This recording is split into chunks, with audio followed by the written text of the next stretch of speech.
ஜூலை மாதம் 7ஆம் தேதி செவ்வாய்க்கிழமை இன்றைய நாள். 20 சிறை கைதிகளும் 7 சிறைச்சாலை அதிகாரிகளும் இதுவரை இறந்து போக காரணமான நீர்கொழும்பு சிறை கலவரமானது துபாயில் திட்டமிடப்பட்ட ஒரு சதி என்று நெத் எஃப்எம் செய்தி ஊடகம் தன்னுடைய புலனாய்வு வலையமைப்புகளை மேற்கோள் காட்டி செய்தி வெளியிட்டிருந்தது நேற்றைய தினம். டூம் மற்றும் அடா என்ற 2 பாதாள உலக தாதாக்கள் துபாயிலிருந்து இந்த சதியை திட்டமிட்டதாகவும் இவர்களில் ஒருவரது தந்தை நீர்கொழும்பு சிறைக்குள் இருந்தபடி போதை வர்த்தகம் செய்து வந்திருக்கிறார் என்றும் இவர்களுடைய போதை வலையமைப்புக்கு எதிராக சிறைச்சாலைக்குள் மற்றொரு குழு இயங்கியதாகவும் அவர்கள் ஜெயிலர்களுக்கு எல்லாவற்றையும் போட்டுக் கொடுத்ததாகவும் தகவல்கள் தெரிவிக்கின்றன. டூம் அடா பெயர்களை பார்த்தீர்களா? அப்படி என்றால் பூரு மூனா எனப்படும் பாதாள உலக தாதாவின் அடியால் கட்டுவெல்லேகம சுரேஷ் இந்த கலவரத்தை நடத்தியதாகத்தானே ஏற்கனவே சொல்லப்பட்டது. இப்போது எங்கே இருந்து புதிதாக டூமும் அடாவும் முளைக்கிறார்கள் என்று ஒரு கேள்வி உங்களுக்கு ஏற்பட்டிருக்கலாம். பாதாள கதைகள் அப்படித்தான். ஒரு பாதாள குழு மற்றொரு குழுவுக்கோ அல்லது தனிநபருக்கோ ஒரு கண்ட்ராக்டை வழங்கும். அந்த தனிநபர்கள் பெயர் போன தாதா ஒருவரினுடைய ஆயுட்கால தொண்டராக இருப்பார்கள் அல்லது பலருடைய தேவையை நிறைவேற்றும் ஆசை நாயகி போல இருப்பார்கள். கட்டுவெல்லகம சுரேஷும் அப்படித்தான். அவருக்கு நிறைய இனிஷியல்கள், ஏகப்பட்ட பாதாள பிறப்பு சான்றிதழ்கள். இந்த சுரேஷ் கெஹல்பதர பத்மேவுக்கும் நெருங்கிய நபர் என்று சொல்லப்படுகிறது. இதையெல்லாம் பார்க்கும்போது இந்த கலவரத்தின் பின்னணியில் அடா மற்றும் டூம் மற்றும் பூருமூனாவுடன் கட்டுவெல்லகம சுரேஷ் என்ற மெகா கூட்டணி சம்பந்தப்பட்டிருக்கிறதா என்ற சந்தேகம் எழுகிறது. விசாரணைகள் தான் எல்லாவற்றையும் இறுதியாக முடிவு செய்யும் எனும் தகவலையும் சொல்லிக்கொண்டு திருத்தங்களுக்கு உட்பட்டு இந்த ஆரம்ப கட்ட தகவல்களை எல்லாம் வெளிப்படுத்துகிறோம். எது எப்படியோ இந்த அடா மற்றும் டூம் சம்பந்தப்பட்ட துபாய் கதை இருக்கிறது தானே, அது பெரிதாக ஊடக வெளிச்சத்தை பெறவில்லை. கடந்த காலத்தில் பலதரப்பட்ட பாதாள உலக கும்பல்களினுடைய டேட்டா பேஸையே திறந்து காட்டிய நெத் எஃப்எம் சொல்லும் கதைதான் இது. சிஐடி தான் இதன் பின்புலத்தை விசாரித்து சொல்ல வேண்டும். கலவரத்தை தொடர்ந்து 700க்கும் மேற்பட்ட சிறை கைதிகள் நாட்டில் இருக்கக்கூடிய பல்வேறு சிறை கூடங்களுக்கு மாற்றப்பட்டிருக்கிறார்கள். கட்டுவெல்லகம சுரேஷ் இலங்கையினுடைய பிரபல குற்றவாளிகளும் மரண தண்டனை கைதிகளும் அடைக்கப்பட்டிருக்கும் பூச சிறைக்கு இடமாற்றம் செய்யப்பட்டிருக்கிறார். கொழும்பு குற்றத்தடுப்பு பிரிவும் சிஐடியும் கூட்டாக இணைந்து விசாரணைகளை ஆரம்பித்துள்ள நிலையில் இந்த சிறைச்சாலை அசம்பாவிதமானது ஒரு திட்டமிட்ட சதியாக இருக்கக்கூடும் என்று பலர் சமூக ஊடகங்களில் கருத்து தெரிவித்திருக்கிறார்கள். அவர்கள் சொல்லும் காரணங்கள் நியாயமானவை. மிக முக்கியமான வழக்குகள் தினமும் நடக்கின்றன. பல அரசியல்வாதிகள் கைதாகி சிறைகளில் இருக்கிறார்கள். இன்னும் சில வழக்குகளின் முக்கிய தீர்ப்புகள் ஜூலை ஆகஸ்ட் மாதங்களில் வர இருக்கின்றன. இதெல்லாமே பெரும் அரசியல் புள்ளிகள், அதிகாரிகள் மற்றும் விவிஐபிக்கள் சம்பந்தப்பட்ட விவகாரங்கள். உதாரணமாக சொன்னால் ஈஸ்டர் குண்டுவெடிப்புகளை தடுக்க தவறியமைக்காக, அதாவது பொறுப்புகளை சரியாக நிறைவேற்றவில்லை என்பதற்காக முன்னாள் போலீஸ் மா அதிபர் பூஜித ஜெயசுந்தர, முன்னாள் பாதுகாப்பு செயலாளர் ஹேமசிறி பெர்னாண்டோ, முன்னாள் அரசு புலனாய்வு பிரிவின் தலைவர் நிலந்த ஜெயவர்தன ஆகியோருக்கு எதிரான தீர்ப்பு ஜூலை இந்த மாதம் கடைசி வாரத்தில் அறிவிக்கப்பட இருக்கிறது. இதேவேளை கோட்டாபய ராஜபக்ச சாமானிய சட்டத்தில் கைதாகி விளக்கமறியலில் வைக்கப்படுவாரா அல்லது பயங்கரவாத தடுப்பு சட்டத்தில் கைதாகுவாரா என்று தினமும் விவாதம் நடக்கிறது.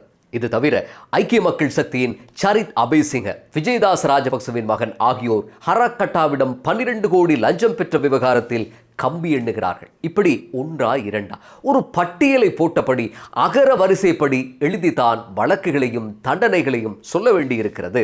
இந்த நிலையில் சிறை கூடங்கள் பாதுகாப்பற்றவை என்ற ஒரு தோற்றத்தை உருவாக்க ஒரு சதி முயற்சி நடக்கிறதா என்ற கேள்வியை லங்கா தவச இணையதளம் கேட்டிருக்கிறது. சிறை கூடங்கள் உட்பட அரச உயர்மட்டங்களில் அதிரடியான மாற்றங்களை செய்யுமாறும் கீ பாயிண்ட்ஸ் எனப்படும் கேந்திர முக்கியத்துவம் மிகு இடங்களில் விசுவாசம் மிகு நபர்களை நியமிக்குமாறும் லங்கா தவசவின் நிறுவனர் அஜித் தர்மபால சொல்லியிருக்கிறார். சரி, இதையெல்லாம் அரச உயர்மட்டங்களும் புலனாய்வு அமைப்புகளும் தான் முடிவு செய்ய வேண்டும்.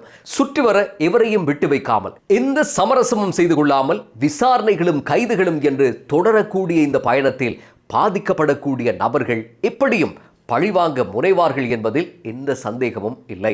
நாம் நேற்றைய எமது வீடியோவில் சிறை கூடத்தில் 2 குழுக்கள் இருந்ததாகவும் அதில் போதை வஸ்து பாவனைக்கு எதிரான குழு சிறைச்சாலை சூப்பரிண்டனிடம் உளவு தகவல்களை வழங்கியதாகவும் குறிப்பிட்டிருந்தோம். அது சூப்பரிண்டன் அல்ல, அவர் ஒரு உயர் அதிகாரி என்றே ஊடகங்கள் இன்று குறிப்பிடுகின்றன. அந்த உயர் அதிகாரி ஜூலை 1 மாற்றப்பட்டதை அடுத்து அதுவரை உளவு தகவல்களை வழங்கிய சிறைவாசிகள் அனாதரவான ஒரு நிலைமைக்குள்ளாகி இருக்கிறார்கள். அவர்களில் 2 பேர் மீதுதான் 5 மாலை கொடூர தாக்குதல் நடத்தப்பட்டிருக்கிறது. அந்த மூர்க்கமான தாக்குதலை சமாளிக்க முடியாமல் அவர்கள் இருவரும் அந்த இடத்திலேயே உயிரிழந்திருக்கிறார்கள். இதே நேரம் ஜூலை 1 மாற்றப்பட்ட அந்த உயர் அதிகாரியும் எந்த விதமான பிரச்சனைகளோடும் சம்பந்தப்பட்டவர் அல்ல. சாதாரணமாக ஒரு சிறைச்சாலையில் வழக்கமாக வழங்கப்படக்கூடிய ஒரு இடமாற்றம் தான் அது என்றும் சொல்லப்படுகிறது. இந்த கலவரத்தினுடைய 2வது கட்டம் நடந்தது நேற்றைய தினம் 6 இதையெல்லாம் பார்க்கும்போது இந்த வன்முறைகளானது சடுதியாக ஏற்பட்ட கோபத்தில் நிகழ்ந்ததல்ல என்றும் இது ஒரு திட்டமிட்ட பேரழிவு என்றும் புலனாகிறது. எந்த அளவுக்கு இது திட்டமிட்ட ஒன்று என்றால் சிசிடிவி கேமராக்கள் எல்லாம் அடித்து நொறுக்கப்பட்டிருக்கின்றன. கைதிகள் போதைப் பொருட்களை பாவிக்கிறார்களா என்பதை கண்டறியும் அல்லது அவற்றை உள்ளே கொண்டு செல்கிறார்களா என்பதை கண்டறிவதற்காக பொருத்தப்பட்டிருந்த பல மில்லியன் ரூபாய் பெறுமதியான பாடி ஸ்கேனர்கள் முற்றாக நாசம் செய்யப்பட்டிருக்கின்றன. இப்படியெல்லாம் பேரழிவுகள் நடந்து முடிந்திருக்கக்கூடிய நிலையில் சிறை கைதிகளும் மனிதர்கள் என்றும் இந்த வன்முறை அப்பட்டமான மனித உரிமை மீறல் என்றும் பல்வேறு நபர்களும் எதிர்க்கட்சி பாராளுமன்ற உறுப்பினர்களும் கருத்து தெரிவிப்பதை காணக்கூடியதாக இருக்கிறது. உண்மைதான், கைதிகள் எல்லாம் தம் சுதந்திரத்தை அரசிடம் ஒப்படைத்தவர்கள். அவர்களுக்கான பாதுகாப்பை உறுதி செய்வது அரசின் கடமை. ஆனால் அந்த கடமையை பேணும் எல்லை எதுவரை என்பதுதான் இங்கே இருக்கக்கூடிய கேள்வி. ஆயுத களஞ்சிய சாலைக்குள் புகுந்து T-56 ரக துப்பாக்கியை தூக்கி கொண்டு வந்து சுடத் தொடங்கும் போது, தம்மை காட்டி கொடுத்ததாக கூறி சக சிறை கைதிகளை அடித்தே கொல்லும் போது, சிறைச்சாலை அதிகாரிகள் 7 பேரை துடிதுடிக்க கொல்லும் போது அதிரடிப்படை சமாதான கீதம் பாடிக்கொண்டிருக்க போவதில்லை. அந்த நேரத்தில் வன்முறையில் ஈடுபடும் சொற்ப நபர்களை விட வன்முறையில் சம்பந்தப்படாத அப்பாவிகளை பாதுகாப்பதுதான் அவர்களுடைய கடமையாகிறது. அதுதான் நீர்கொழும்பில் நடந்திருக்கிறது. B412 ஹெலிகாப்டர்களையும் ட்ரோன்களையும் உபயோகித்து நிலைமையை கட்டுப்படுத்த முனைந்த போது கூட முடியாமல் போகும் அளவுக்கு இருந்திருக்கிறது இந்த நிலைமை. உள்ளே நடக்கும் சம்பவங்களை வீடியோ எடுத்துக் கொண்டிருந்த ட்ரோன்கள் மீதும் தாக்குதல் நடத்த முயற்சிக்கப்பட்டிருக்கிறது. பார்த்தால் ஒன்றே ஒன்று புலனாகிறது. இவர்கள் யாருமே சித்த சுயாதீன நிலையில் இருந்திருக்க வாய்ப்பில்லை. தமக்கு இஷ்டப்பட்டதையெல்லாம் செய்யும் கொடூரர்கள் போல இருந்ததாகவும், இன்னும் சற்று நேரம் தாமதமாகி இருந்தால் பிரதான கேட்டை திறந்து கொண்டு அனைத்து சிறை காவலர்களையும் போட்டு தள்ளிவிட்டு ஓடியிருப்பார்கள் என்றும் சொல்லுகிறார்கள். இதேவேளை சமூக ஊடகங்களில் பெரும் வைரலாக இருக்கக்கூடிய ஒரு துவாரம் வழியாக ஒரு துப்பாக்கிச்சூடு நடத்தப்படக்கூடிய வீடியோ பற்றி இன்றைய ஊடகவியலாளர் சந்திப்பில் விளக்கமளித்த சிறைச்சாலை ஆணையாளர், அப்படி பலகை கதவு வழியாக துப்பாக்கிச்சூடு நடத்தப்படாவிட்டால் இதைவிட பாரிய அழிவு ஏற்பட்டிருக்கும் என்று சொல்லியிருந்தார். இதேவேளை இந்த உயிரிழப்புகளை 2012 நடந்த வெலிக்கட துப்பாக்கிச் சூட்டோடு சிலர் ஒப்பிடுகிறார்கள். 2012 நடந்தது என்ன? ஒரு பட்டியல் தயாரிக்கப்பட்டு 27 பேரின் உயிர் அப்போது எடுக்கப்பட்டது. அது ஒரு திட்டமிட்ட வன்முறை. இப்படித்தான் மகரவில் 2020 ஒரு வன்முறை நடந்தது. இந்த சம்பவம் பற்றி இன்று பாராளுமன்றத்தில் நீதி அமைச்சர் ஹர்ஷன நாணயக்கார படு உருக்கமாக கருத்து தெரிவித்திருந்தார். இதை போதைப் பொருள் ஆசாமிகள் சம்பந்தப்பட்ட மோதல் என்று அவர் சொன்னார். நான் அப்படி சொல்லி இந்த சாவு எண்ணிக்கைகளை மலினப்படுத்த முன்வரவில்லை. மனித உயிர்கள் இழக்கப்பட்டிருக்கின்றன. நாம் முடிந்தவரை பொறுமையாய்தான் டீல் செய்தோம். ஆனால் இரும்பு கேட்டை உடைத்து கொண்டு அவர்கள் வந்தார்கள். அவர்களிடம் எப்படி துப்பாக்கிகள் வந்தன என்பது தொடர்பாக விசாரணைகள் நடத்துவோம். மேலும் சிறைச்சாலைகளில் இருக்கும் வசதி குறைவுகளையும் இடப்பற்றாக்குறைகளையும் நிவர்த்தி செய்ய நடவடிக்கை எடுத்து வருகிறோம். சிறைச்சாலைகள் விரிவுபடுத்தப்பட இருக்கின்றன. மேலும் அனைவரையும் சிறை கூடங்களில் அடைக்காமல் வீட்டு சிறை எனப்படும் ஹவுஸ் அரெஸ்ட் போன்றவற்றை எதிர்காலத்தில் நடைமுறைப்படுத்தவும் நாம் தயாராக இருக்கிறோம். அப்படி ஹவுஸ் அரெஸ்டில் வைக்கும் போது அவர்களை ட்ராக் செய்வதற்கான தொழில்நுட்பமும் பயன்படுத்தப்பட இருக்கிறது என்று ஒரு நீண்ட உரை ஒன்றை ஆற்றியிருந்தார். சிறைச்சாலைகள் திணைக்களம் தன்னுடைய அமைச்சின் கீழ் வருவதால் நடந்த அத்தனைக்கும் தான் பொறுப்பேற்பதாக கூறிய அமைச்சர் ஹர்ஷன காயமடைந்து மருத்துவமனைகளில் சிகிச்சை பெற்று வரும் சிறைச்சாலை அதிகாரிகளையும் போய் பார்த்து நலம் விசாரித்து மிக நெகிழ்வுத்தன்மையோடு நடந்து கொண்டார். இதையெல்லாம் பார்க்கும்போது மறைந்த முன்னாள் அமைச்சரும் அடாவடி ஆசாமியுமான லொஹான் ரத்வத்த நடந்து கொண்ட விதம் சட்டென்று ஞாபகத்தில் வந்து போகும். 2020 பாராளுமன்ற தேர்தலில் போட்டியிட்டு வென்ற லொஹான் ரத்வத்த சிறைச்சாலை புனரமைப்பு, சிறை கைதிகள் மறுவாழ்வு மற்றும் ரத்தினக்கல் சம்பந்தமான இராஜாங்க அமைச்சராக இருந்தார். ஒன்றுக்கொன்று சம்பந்தமே இல்லாத அமைச்சுக்களை கொடுத்திருந்தார்கள். மறுவாழ்வு என்ற பெயருக்கோ புனர்வாழ்வு என்ற நாமத்துக்கோ சம்பந்தமே இல்லாத ஒரு ஆசாமிக்கு அது வழங்கப்பட்டிருந்தது என்பது இன்னும் ஒரு சிறப்பம்சம். சிறைச்சாலை புனரமைப்பு பதவியை லொஹான் ரத்வத்த படு மோசமாக துஷ்பிரயோகம் செய்த ஒரு சந்தர்ப்பம் 2021ஆம் ஆண்டு செப்டம்பர் மாதம் 12ஆம் தேதி நடந்திருந்தது. தன்னுடைய கைத்துப்பாக்கியை எடுத்துக்கொண்டு போய் அனுராதபுர சிறைச்சாலையில் இருந்த தமிழ் கைதிகளை இனவாத வார்த்தைகளால் அர்ச்சனை செய்தார் லொஹான். அனுராதபுர சிறைச்சாலையில் விசேட சிறைக்கூடத்தில் அப்போது 8 தமிழ் கைதிகள் அடைத்து வைக்கப்பட்டிருந்தார்கள். அவர்கள் அனைவரையும் முழந்தாளிட வைத்தார் லொஹான். இதில் சுதர்ஷன் என்ற சிறை கைதியின் தலையில் துப்பாக்கியை வைத்து சுடப்போவது போல 3 முறை அழுத்தி, உன்னை மாதிரி ஆட்களின் விடுதலையை தீர்மானிப்பது நாங்கள்தான் என்று லொஹான் ரத்வத்த சொன்னதாக அப்போது BBC சிங்கள இணையதளம் உட்பட பல்வேறு ஊடகங்களில் செய்தி வெளியாகி இருந்தது. இதன் போது நிலைமையை கட்டுக்குள் கொண்டு வருவதற்கு முயற்சித்த சிறைச்சாலை அதிகாரிகளையும் தூசண வார்த்தைகளால் திட்டி தீர்த்திருந்தார் லொஹான் ரத்வத்த. லொஹானின் இந்த வெறியாட்டத்தை ஐநா சபையினுடைய கொழும்பு காரியாலயமும் கூட வன்மையாக கண்டித்தது. தமிழ் சிறை கைதிகளை பார்த்து லொஹான் விடுதலை என்று சொன்னது உலகத்திலிருந்து விடுதலையா அல்லது சிறையிலிருந்து விடுதலையா என்று அவருக்கு மட்டும்தான் தெரியும்.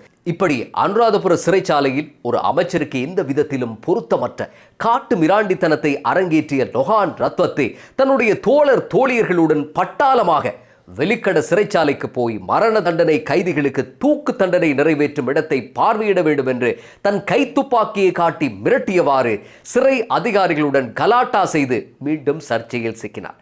இப்பேற்பட்ட லொஹான் ரத்வத்தேவுடன் கேபினட்டில் இருந்த GL பீரிஸும் தயாசிரி ஜெயசேகரவும் இன்று ஊடகவியலாளர் சந்திப்பை கூட்டி அமைச்சர் ஹர்ஷன நாணயக்கார பதவி விலக வேண்டும் என்கிறார்கள். இதே போல அமைச்சர் பதவி விலக வேண்டும் என்றே வலியுறுத்தி சொன்ன அஜித் பி பெரேராவிடமும் கூட ஒரு கேள்வி கேட்கப்பட்டது. என்ன, தொடர்ச்சியாக வழங்கப்பட்ட புலனாய்வு தகவல்களை எல்லாம் புறக்கணித்து 269 பேருக்கு மேல் இறந்து போகவும் 500 பேருக்கு மேற்பட்டவர்கள் காயமடையவும் காரணமான ஈஸ்டர் கோரத்தை பற்றி ஐக்கிய மக்கள் சக்தியின் அஜித் பி பெரேராவிடமும் வினவப்பட்டது.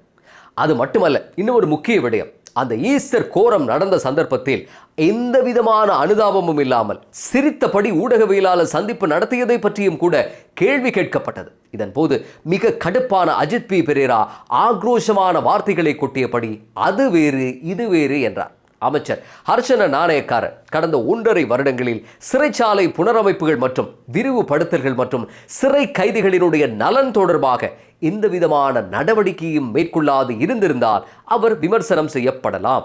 அதில் எந்த தவறும் இல்லை. ஆனால் கடந்த 76 வருடங்களாக சிறைச்சாலைகள் மறுசீரமைப்பு தொடர்பில் எந்தவித மறுசீரமைப்பையும் எடுக்காமல் இருந்துவிட்டு இப்போது தங்கள் வர்க்கத்தினர் அதிகமாக சிறை சென்று கொண்டிருக்கும் போது திடீர் அக்கறை கொண்டு சிறைச்சாலை வசதிகளை பற்றி பேசத் தொடங்கியிருக்கிறார்கள். நாமல் ராஜபக்ச இன்று பாராளுமன்றத்தில் உரையாற்றும் போது சொல்கிறார், இத்தனை பேரை கொண்டு போய் சிறைகளில் அடைக்க வேண்டாம், சிறைகளில் இடவசதி போதவில்லை என்று கவலைப்படுகிறார். அரசு நாமலின் இந்த கோரிக்கைக்கு உடனடியாக கவனம் எடுத்து அவசரமாக சிறைச்சாலைகளை விரிவாக்க வேண்டுமா? அப்படி சிறைச்சாலைகளை அதிகரிப்பதால் தான் இந்த கட்டமைப்பு சீராகுமா?